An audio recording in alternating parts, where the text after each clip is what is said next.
Welcome everyone to our Maryland April Solar Action Team meeting. Super excited to have folks here with us tonight. My name's Alexis Miller and we're going to give folks another 30 seconds or so to join and then we'll get started. But in the meantime, if you'd like to drop in the chat your name and where you're joining us from, that would be great. Thank you all for being here.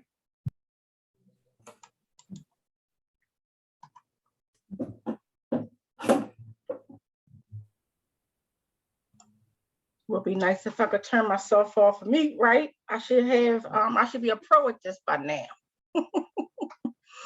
Hello, everyone. I am Kimberly Armstrong, and I am the Maryland Program Director for Solar United Neighbors. So I want to welcome everyone, and I want to thank you all for taking time out in your evening to join our Solar Action Team. And we are going to make this interactive. So Alexis has a breakout session that we're going to do so that people can get to know one another, know who's on the call, and just a quick, round of introductions. Yeah. Are you good, Kimberly, if I break them out into breakout rooms right now? How many more people come in? So let's give it about maybe a couple more minutes. Okay. The folks who are here, do you want them to introduce themselves or do you want to? Yeah, I would love that. We could do a quick round robin. And I'm just going to go in the order that I see people on my screen. So I see Song Lee. Did I say that right? Song Lee? She's on mute. Yeah, if you want to unmute yourself, if not, you can feel free to drop into the chat just your name, where you're joining us from, and if you're able to unmute yourself later, you can feel free to, and we can introduce you then. Okay, well, let's go. The next person I see is Diane. Yeah, hi. I also go by Dee Dee, and I'm been retired about almost two and a half years from clinical research, and joined Sun and put solar panels on my house, and I'm from Silver Spring, Maryland. Thank you, Diane. Diane has been I would like to call her a super volunteer.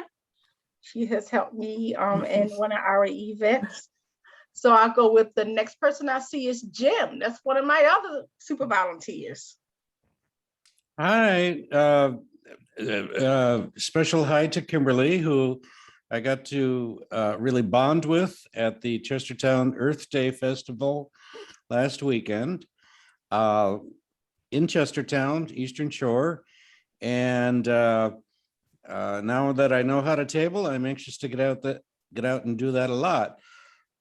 We do have solar panels on our house, as well as a geothermal heat pump, and with essentially net zero utility costs. And I'm anxious to spread the word. Thank you, Jim. It was a pleasure meeting you in person. The next person I see is Barbara. Hi, I'm Barbara from Baltimore, and I was invited by someone who apparently was in contact with you, and it's decided to come on just so that I could learn about this project. Thank you, Barbara. The next person I see is Dwight.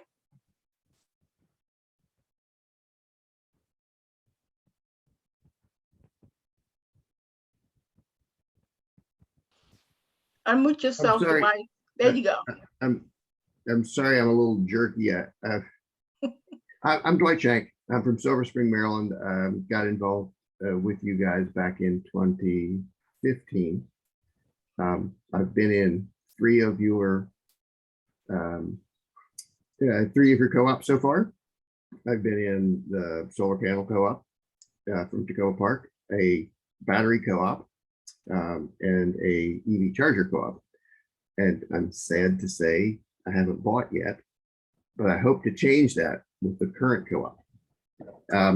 I do have solar panels, but I got them from another bunch of communists. I'm sorry. Okay, well, thank you for joining us. The next person I see is Shane or Shan. Right, right. It's misspelled from birth. It's Sean. And I have a small company. It's called Maryland Energy Savers. That I just started. And I have my solar panels out in a field through Neighborhood Sun. I also help people hook up with community solar so that they can save if they can't put solar panels up on their house. But I'm starting to work to see if we can get some more commercial and community solar panels up around the state. Well, thank you. Community Thanks. solar. Community solar is becoming a lot more popular, and we need a lot more education around community solar because Okay. everybody can't get rooftop solar. So it makes it more Right. equitable for everyone. Right. Thank Thank you. you. The next person I see is Roland. Hi, I'm Roland Parker. I work for Edge Energy and provide solar to the community. We work with SUN quite a bit with sun power products. Just here to see what the like-minded friends are talking about in solar. Well, thank you, Roland. Thank you for joining us. The next person I see is Elizabeth. Elizabeth dropped into the chat that she's from Easton, Maryland, and her utility doesn't have a solar option, so she's curious to learn what other Marylanders are doing. Okay, cool. Okay, David.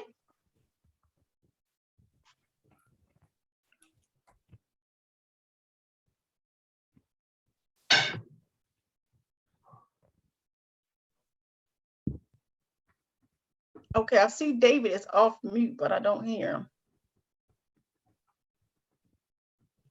What about Sam?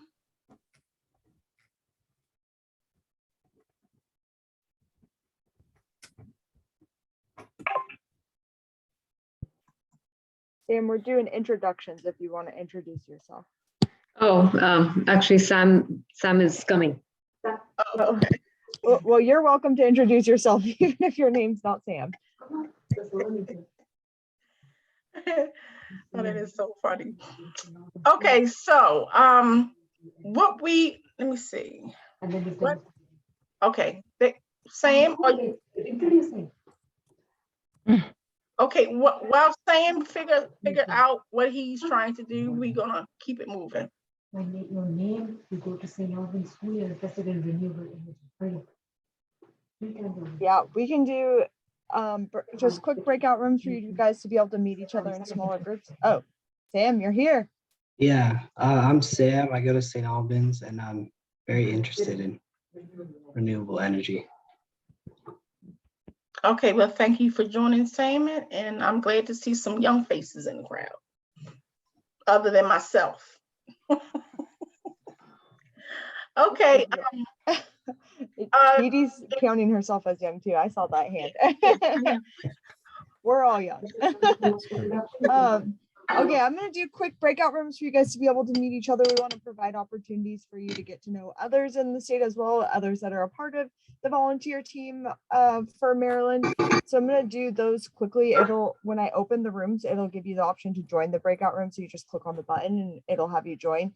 So if you just want to chat about the reason why you support solar and or one fun thing you have coming up in the next month, just to give you the opportunity to meet some other folks, and we'll just give you like 2 minutes in those rooms and then we'll come back together.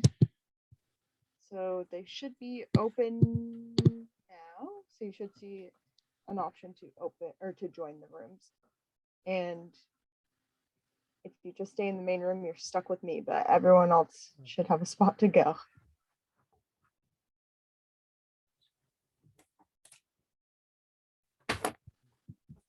Some folks might still be. It's okay, Sam. You're also welcome to hang out in here.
Sean, I'm sorry. I think you were, no one else, the other two were still in here. So I think you were by yourself. I'm sorry. I'm used to timeouts. Oh. So- Well, I'm glad you're a That's good right. sport about it. That's right. That's right. I think the person in there, he was having trouble joining. So sorry about That's no worries. That's good. I think everyone else should be heading back. They're going to get kicked into here Okay. in about a second. That's great. Okay. Welcome back, everyone. Hope you had a good chance to check in with some other folks on the call. I'm going to turn it over to Kimberly now to give a Maryland update, legislative wise, and any other updates to share. And then I'm going to do a quick training on the support and help that you all can give with spreading the word about our co-ops that we have going on right now. Kimberly, over to you. Thank you, Alexis. So as you all know, is that, climate and climate change and a lot of environmental things are really being talked about and being discussed, not just on a local level, but on a national level, right? So now, because people are really starting to see the effects of climate change. Now, I don't know about you, but I remember when we actually could tell seasons, like we had summer, winter, fall, you could all see it change, right? Now we just got weather, like stuff just happens. You just don't know what it's going to be. One day it's 30 degrees, the next day it's 80 degrees. You just don't know. So we just have weather, right? So a lot more people, because of the awareness, and they are actually starting to feel it and see it, whether it's the rising sea levels, whether it's now it seems like the East Coast is having the West Coast weather and the West Coast is having East Coast weather. I don't know about you, but this is just my assumption. So with this legislative session, there was a lot of traction, as it was last year as well, around climate and environmental legislation. So I'm going to put in the chat, the Maryland Clean Energy Center has did like a report, and they tracked, I think it's almost 80 bills just around climate issues. Some passed, some didn't, some are probably going to come back next year probably. I know the Climate Action Now, which is something that we worked on last year, that finally passed. You had a lot of legislation around community solar, environmental justice, electric vehicle and transportation. So it's too many bills for me to discuss tonight. So Alexis has put in the chat the link so that you all can look in it, look at the report. And what they also do too is they also have like a report card, as well as the Maryland, I think it's the Maryland League of Conservation Voters. They also have a report card too that they do every year. Now, this is a good way for you all to look up your legislatures and see what it is that they have voted on as it pertains to climate change and energy, right? And what they have supported and what some of their hangups may be. And this is important because when sometimes we have like a call to action, and it may be like this, because if anybody knows how the General Assembly works, is that stuff comes up and sometimes you have to respond very fast, whether you're in support of it or whether you are in opposition of it. So sometimes we may ask for you to reach out to your legislature and say, hey, we support this, or hey, I have an issue with this, or whatever, whatever your issue may be, because that's how laws get passed and that's how they get changed. And it's important for us as a community, but also as their constituents, it's for them to listen to us, right? Because we put them in office, we vote for them. So it's two things you can do, either vote them in office or vote them out of office, one of the two. So we have to use our political power and our political voices, because if nobody shows up or nobody says anything, they just think it's okay that they can do whatever, because they think that their constituents are not as aware, or they don't think it's an important issue. So that's just my little legislative spill. I was a community organizer for years on another different issue, and I used to go to Annapolis all the time. So I always tell people, it's just take one day while session is in session, just take one day, pick a topic, something that you're passionate about or something that you're curious about, and just go to the General Assembly and just sit and just listen. And oh my, what you will hear will interest you. You would just be like, oh, okay. So it's just a whole, it's a learning lesson. So enough said about that. So I would like to just encourage everyone to, look at some of the policies, some of the things that passed, but also they have on there things that didn't pass. Some things got stuck and didn't make it over to the Senate to pass. And then some things just went straight to the governor's office for him to just sign into law. So that is my spill and legislative updates. Do I have any questions? I can't see everybody either. So Jim, you have a question? When Dee Dee and I were in the chat room, we talked about the solar renewable energy credits, and we were wondering, why they're so much higher in DC. I don't know if that was addressed in the session. Well, that's because of the RPS standards. So the more that we don't have as many as like in DC, right? And a lot of places are a lot more progressive around the renewable portfolio standards, right?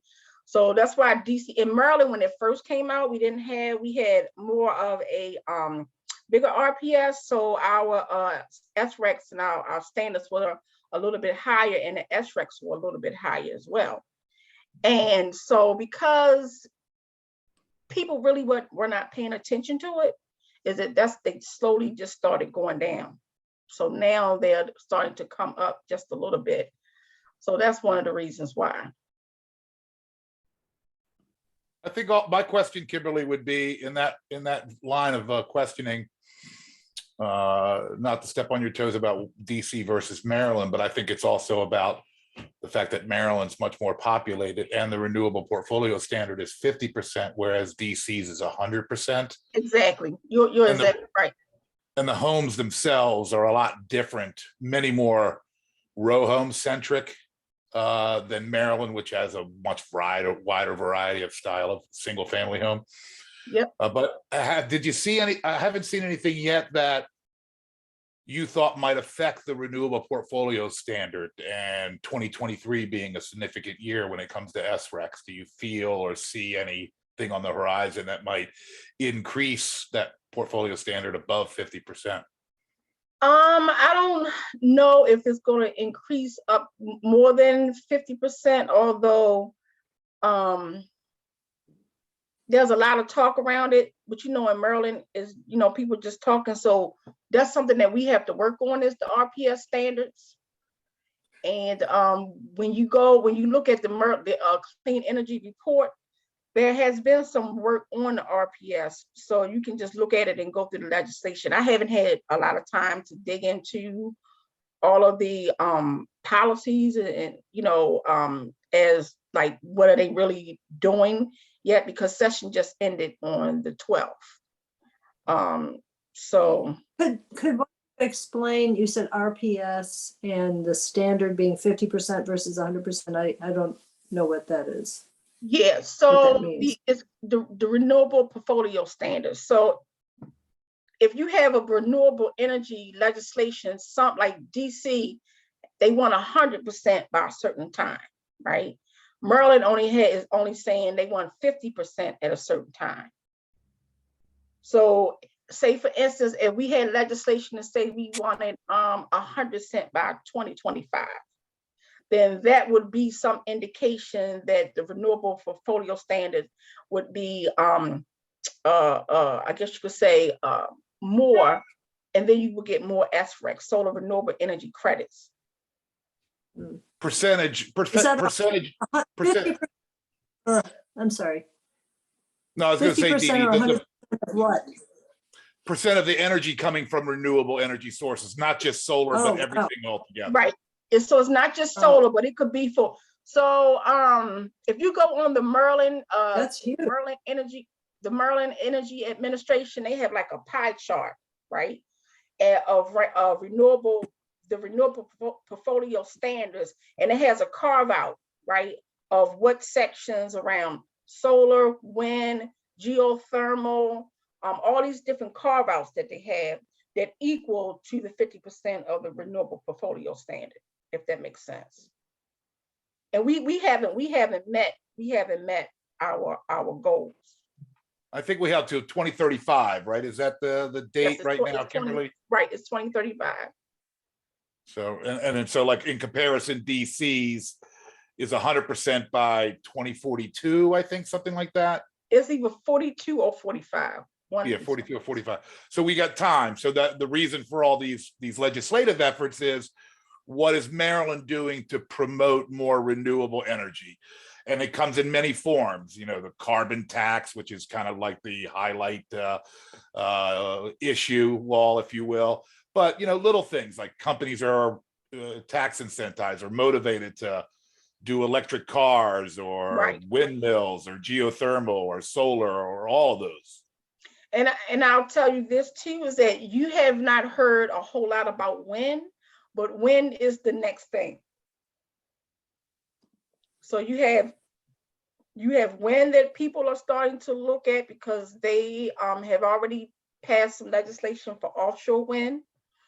They're looking to manufacture wind turbines here.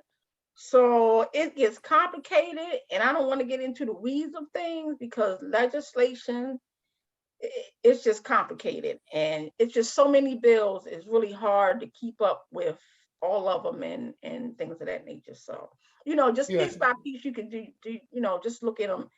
And go ahead, Roland. What were you going to say? No, I was going to say, I don't want to step on anyone's toes here, and I've only been in this industry 7 years, so I'm probably a junior to some others as well that are advocates. But at the end of the day, Dee Dee, Sam, everybody else, the goal here really is, what does this mean to the homeowner? And essentially, it creates a tax-free energy credit that you get on an annual basis, the value of which is going to fluctuate and actually go down over time, depending on how much solar. It's a little supply and demand.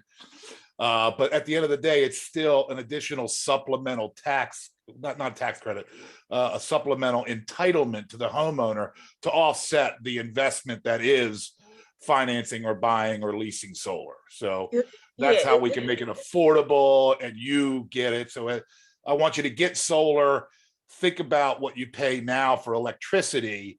And if I can change that to solar and make it less of a cost to you annually, that's going to add up to thousands of dollars in many cases. Yeah, and add value to your house too. It's an incentive for you to not just get solar, but also to help us to reduce our carbon footprint and our reliance on fossil fuels. So that's kind of like summed it up in a nutshell, what we're trying to do. That's right. That's a good nutshell. I say everybody that can go solar should go solar. At the end of the day, it can cost you next to nothing to get started, and you can start saving money right away and do the right thing at the same time. Not for everyone, but for most folks. See, I love having people in my action teams that not only are taking action, have taken action, but at least know, some of the ins and outs to help. Because it's going to take all of us, right, to educate one another. Because it's complicated. Trust me, before I got into this, I knew what solar was, but I didn't know all of the other stuff because it's just so much, right? It's just a lot.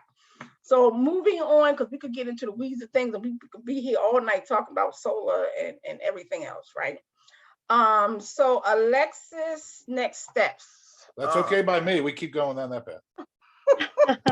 I know you are not alone. There will be others that want to join in, which is totally fine. That's why we like to gather everyone together who is solar advocates and interested in chatting about this, because like-minded people like to gather and chat about it. So it's a fun environment for everyone to be a part of. But our next part that we wanted to chat about was our training on how you can help spread the word about the co-ops that we have right now. So in speaking of everyone going solar and giving the opportunity for more folks to go solar, we have a couple open solar co-ops right now, as well as some ways that you can help spread the word even if you're not in the co-op area. So I'm going to run through a PowerPoint that just talks about what our solar co-ops are and what the options are for ways that you can help. And then we'll have an opportunity for you to enter in a survey and say how you'd like to help if you're interested in helping. And again, it will be interactive, so please feel free to unmute yourself, chime in, drop into the chat. I don't want to just be chatting at you, but it'll be short little presentation here. So let me share my screen. Just give me 1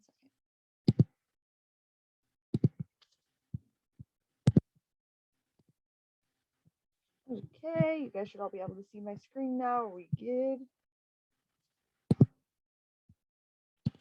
Go. Yes. I can see you. Oh, I see a thumbs up from Jim. So thanks, Jim. So we're, like I said, going to talk about our co-ops. I think we had a few people who said they had gone solar through our co-ops before. Does anyone want to offer up how they would explain a solar co-op? Yeah, I'll say something real quickly. This is Brad Schlegel. Yeah, I joined this summer right after I had already contacted another company called Orbit, and I wasn't quite convinced they were on the up and up. So then I joined the co-op and got connected with Solar Energy World, and had panels installed in December. So it worked out really well.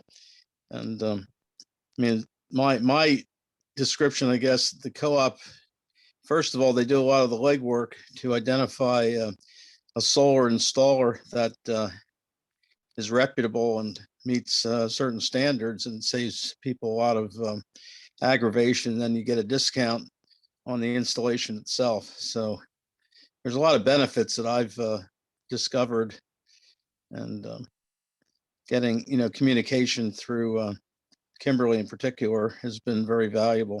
So. Yay, I'm so glad to hear that. I'm glad you had a great experience.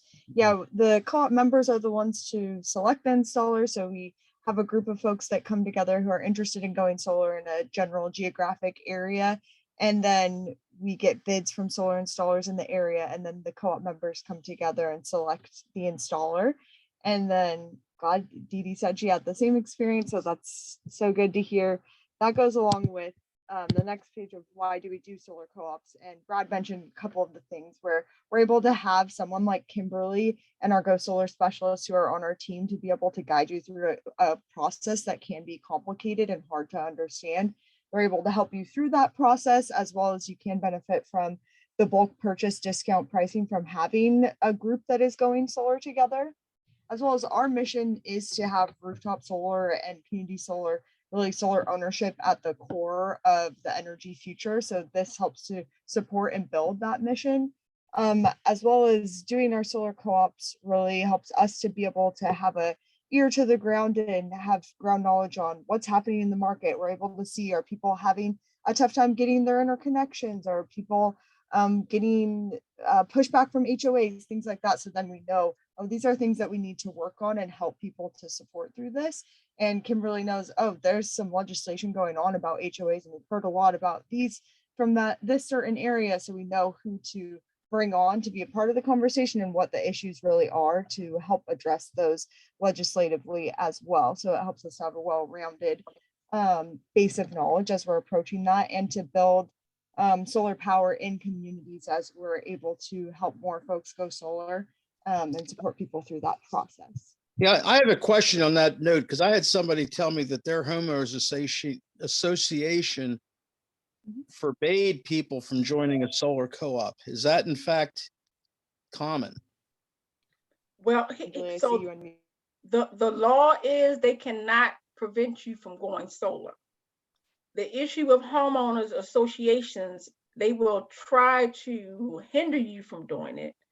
And they will give you some of them give you a fit because they don't know the law, but they cannot prevent you from going solar. So my suggestion, and what I always say to people, if they have a homeowners association, is to first have a conversation with them before you do it, and show them the legislation, or, let them know what the policy is for the state of Maryland.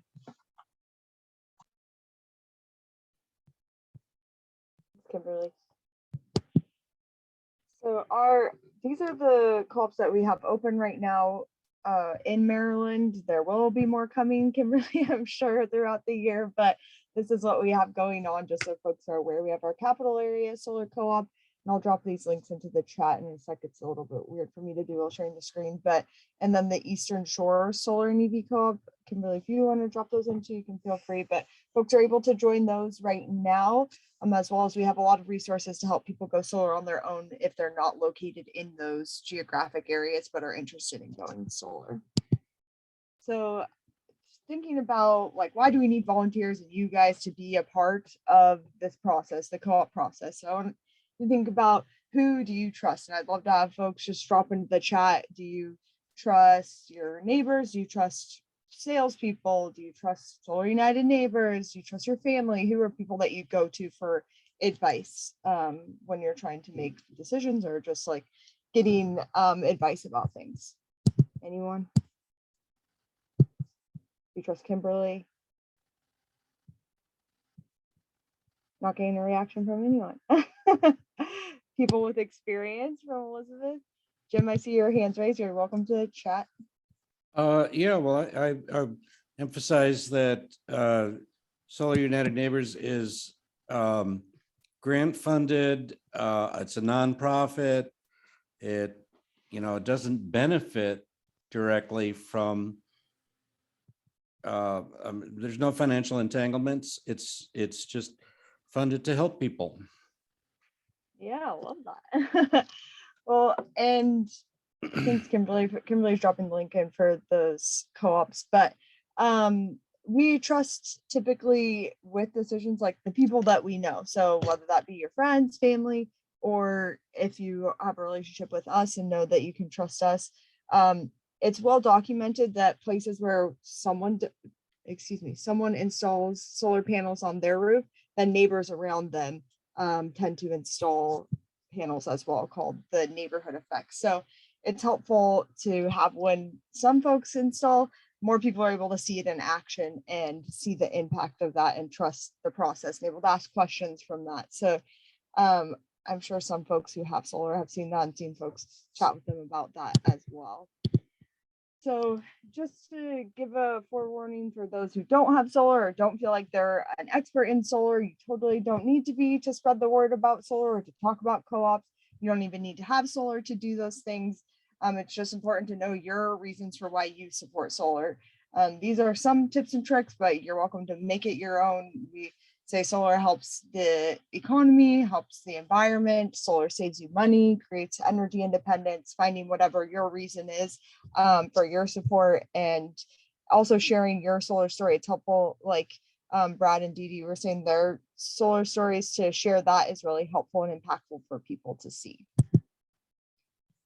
So as I'm just going to go through, the next things will be just the different options or ways that you can help. So I just want you to think about what specifically makes sense for you, what are things that you're interested in helping with, and what would be the most impactful for your area. As well as at the end, we'd love to have you share any other ideas of creative ways to spread the word. We're always looking for other ideas to help get the word out about our co-ops. So feel free to drop those in the chat or let Kimberly and I know if you have any other ideas. So these are some like quick and easy things that don't take too much time to do, posting on social media or community calendar. Jim, energy security, that is a very big one. That's a great reason. Posting on local groups, listservs, email groups that you might be a part of. Maybe you're a part of your local neighborhood gardening club or something like that, sharing it with different groups that you might be involved in, or getting blurbs in your local community newsletters. And we have a toolkit actually that will give you wording that you can use for any of these options. So you don't have to come up with it on your own. We have pre-made stuff that you can just use and then customize to add any other details that you'd like. But another great way is just inviting your friends and family to join the co-op if you know of folks that are in those areas, or to go solar. And we have templates as well for calls, texting, and emailing for friends. We do and give you like 30 seconds just to think if there are 3 people that you know that would be good to spread the word about to, just to have some folks in your mind. So I'll give just a few seconds of silence to think about if you know of anyone. that would be good to chat with about it. If I've already invited 3 friends, can I just like go get a drink or something? Yeah, you can go get 2 drinks even. Thanks, Dwight, for spreading the word. Love it. We'll go on to the next one. You can also share with your work colleagues or friends, putting up a flyer in the break room or other common place, or sharing if your company has like a Slack or a newsletter that they share with folks, an email that they send out with announcements. Obviously, all being if that's approved by your company. We don't want to cross any boundaries, but if that's okay to do, it's a great idea and a great way to spread the word. As well as flyering is a super fun way that you can get out in the community, whether that be at local businesses or grocery stores, libraries, Panera, Starbucks, just anywhere that they have those little spots that you can pin up flyers is a great way to just get the word out to folks that might not be familiar. If you have any other ideas of local locations that make the most sense where a lot of people are at in your community. Then we also have yard signs for all the co-ops. So for folks who are interested, let us know and we'd be happy to get you a yard sign that you can put up at your home or business. Then here are a couple opportunities that take a little bit more time, maybe an hour to 3 hours a month, depending on what you're interested in doing. Tabling at a local community event. Dee Dee and Jim, as Kimberly had mentioned, have both done this recently for us, and we super appreciate their help with that. So going to a local event and having a Solar United Neighbors table and having information about solar and flyers about the co-op and things so that we can help spread the word at those events are a fun way to get to interact with a lot of people in the community and enjoy a community event while also spreading the word about solar. Oh, sorry, my my Alexa on my watch that I was talking to her. But so if you have any ideas, we do have some events in the Eastern Shore scheduled coming up like later in the summer, but don't have any other ones on our radar right now. So if you know of any events that are great spots to spread the word, feel free to let us know. We're happy to sign up and can pay for event space if needed. But then we can get folks to volunteer at those. So if anyone has any ideas about those, please let us know. And then being a solar ambassador at our info sessions right now, we're having a lot of virtual information sessions still, with in-person ones possibly coming up later. And it's nice to have a solar ambassador on those calls, which is someone who has solar on their home, whether that be through a co-op or otherwise, and they're able to share briefly their solar story with those who attend the Solar 101 information sessions. And we do those about once a month while our co-ops are open. So virtually, it's a great opportunity for you to be able to just hop online easily and share your solar story, or in person, you can also do it that way when we start to do those sessions. So again, if folks are interested in that, we'll have a sign up for that, but we'd love to have folks. The next one, Kimberly, I'm sure knows, there's another one coming up in May, but I'm not sure the exact date. So we would love to have folks join us for that and the ones coming up through the summer. Then a couple other ways is writing an LTE is a letter to the editor. So we have a national training coming up on that to be able to give some tips and tricks on how to write a letter to the editor, but they're a great way to get the word out to your local newspaper community, helping to recruit other volunteers to come attend meetings like this or other opportunities to get involved, reaching out to local leaders and inviting them to events and having them share our events helps to spread the word to a much wider audience, which is always good. And then we do have a training that I think some people who are on this call actually have been to this before on presenting mini Solar 101 information sessions. So those are an opportunity for you to help spread the word when Kimberly can't be at an event, because we do get asked to do a lot of different presentations on solar. And so Kimberly can recruit these volunteers to help when she's not able to go to things. And just another fun way to be able to use your solar knowledge if you're someone who likes to get more into that like tech side of things and likes to present, then it's a good opportunity for that. We say this can happen at any sort of neighborhood group, whether that be like a local community gardening group, a local chamber of commerce, a PTA group, But if any other folks have other ideas, we're totally open to that as well, and love to hear any creative thoughts. Some people just know of like a group that they're a part of that would love to hear about the co-op or hear about solar. So if you have any ideas, please let us know. You can feel free to drop any into the chat. And then church groups, yeah, Jim, that's a great point and a really good option. If there's not a co-op open near you, as I mentioned, those two that are open right now, it's still, we have a ton of resources on our website for how to help you go solar on your own, and even do consultations with our Go Solar specialists who will help you to review your proposals and be able to make sure you're comparing apples to apples and know what you're looking at. So we have help to be able to do that even outside of the co-op process, as well as helping to lay groundwork for future co-ops. Kimberly can help if we're going to be having a co-op there at some point. She can help with talking to you about, oh, maybe we need to look into partners to connect with there, or different opportunities for support that we need in that area if you're interested in taking a more active role, as well as advocacy as needed.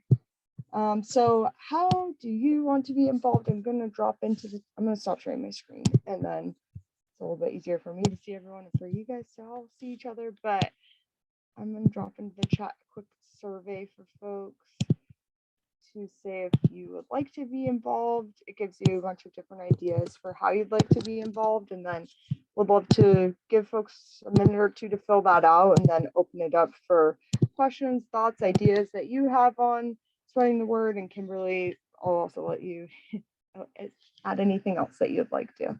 But that just dropped in the chat, so feel free to click on that link for everyone here. Elizabeth said, what options if you're not able to purchase due to utility? Kimberly? Yes, you can always look at community solar, may be an option. So Elizabeth, what utility area are you in?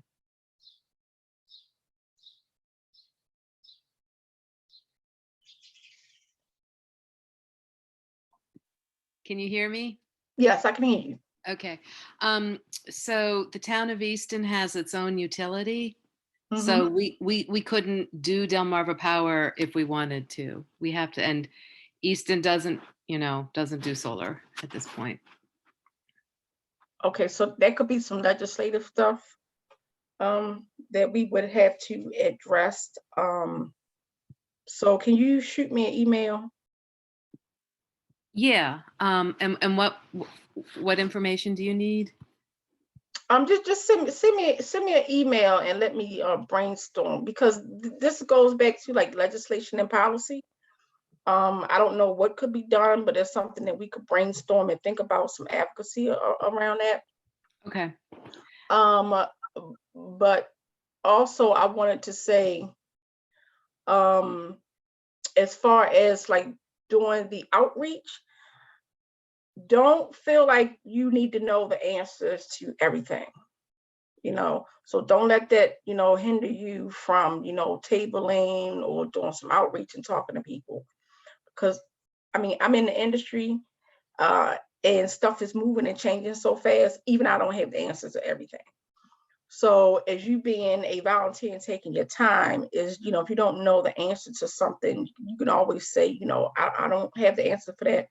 But here you can go to our website, or you can give them my email address. In some kind of way, we can at least try to help get the question answered. I went to the Eastern Shore Co-op link, and it looks like, and I don't blame you guys, it looks like you would like people to join who are pretty serious, who've been investigating whether to get the EV charger or to get solar, and that's just not my situation. So I might join national because I'd like to stay informed, but it sounds like I'm not appropriate for the local. Well, the whole purpose for the co-op is to have people informed about how to go solar, right? So there's no obligation for you to go solar or to get an EV charger. Our main goal is to educate people about how they can go solar through the co-op. And I think Dwight, who was on here, who's on here now, said he, has been do the co-op 3 times, right? But he already has solar, and so you have a lot of people who become members of the co-op because they want the education, they want the information, and they may not be ready to go solar right now. They may be ready to go solar in the next co-op. So it just depends. So the only obligation that you have being a member is that when it comes, if you choose to move forward to go solar, and you say yes to the installer and you sign a contract with the installer, now that becomes between you and the installer.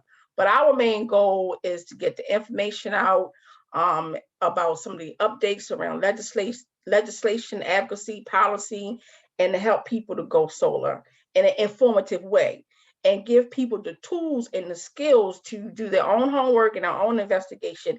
And then I like to say, we kind of like hold your hand through the process.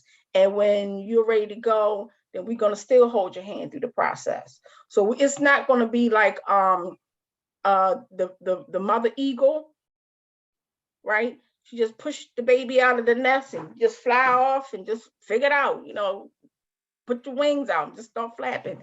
That's not what we do. We kind of like want to help you to spread your wings, but not leave you alone. So if I go ahead and join with, maybe the long-term goal one day to be able to go solar, I'm not taking up anyone else's slot if I just go. Oh, absolutely. Okay. So let me give you an example. So I'm very competitive with myself, right? So my goal for the Eastern Shore and Anne Arundel County is to have at least 150 signups, right? So in the capital area that we did last year, my goal was 150. I got 346 people signed up, right? So it takes no space out from anyone. So I was asked through the Chestertown Environmental Committee. I believe that's what it is, Jim, with John. So I was asked for a whole entire year. John came after me and said, when you coming to the Eastern Shore? When you coming to the Eastern Shore? So I told John, I said, John, when I launched the 2022 co-op, you will be the first one. And that's exactly what I did. So it was the first co-op. So I get asked to, launch these co-ops. And when I get asked to launch a co-op, then I need partners to help me because I live in Baltimore City. There's no way that I could be, coming to the Eastern Shore or be in Anne Arundel County all the time to just do this, especially when I have 2 co-ops. So I need little mini me's, to help me or help us spread the word, because it's not just about me, it's about us. And Elizabeth, to clarify also, if you're not interested in going solar right now, like it doesn't make sense for you to go solar right now, but you're wanting to be a part of Solar United Neighbors and volunteering and helping, I can just add you to our list so that you will get informed about when events are happening. You can join in on those, and you'll be, because of your zip code, you'll be informed when co-op updates are happening. So like if we'll send out like this co-op is ending in a month. So if you end up a few months from now wanting to join, you can, or if you end up wanting to join the next one in 3 years, then you'll still be on the list to be able to be informed about that, if that's more what you're looking for than joining the co-op. Yeah, I would like to stay when a co-op is closed. What's that? Oh, I would like to stay informed. I think primarily is what I'm able to do right now. And do I do that? I'm sorry, by joining the current co-op or by If you're just wanting to stay informed, I've got you on the list. I'll get you, make sure that you're updated from the email that you used to register for this. So you're good. Thank you. And Kimberly, I would like to help. I'm not sure how much of a help I could be because I really know very little, and I'm a little bit shy. I don't have great speaking skills. So just letting you know that. Elizabeth, you're not that shy. You're not that shy. So I'll just say this. Dee Dee and Jim, who both helped me with different events. So Dee Dee helped me in Montgomery County, and Jim helped me in Chestertown just this past weekend. And let me tell you, they did a fantastic job. They did an absolutely fantastic job. I didn't even, after they got the roll of it, I was just like, go talk to Dee Dee. Go talk to Jim. You know, they had it down pat, and the more that you do it, you get more, you know, comfortable with it. Like I'll say this, Jim, I think he knows everybody in Chestertown, okay? Because he introduced me to so many people, and everybody knew him, and they just kept coming up to the table. He's involved in, I think, every committee there may be in Chestertown. I think he was even trying to recruit me to move to Chestertown. Yeah, that's not me. Well, you don't have to be. You know, it's your level of comfortability, right?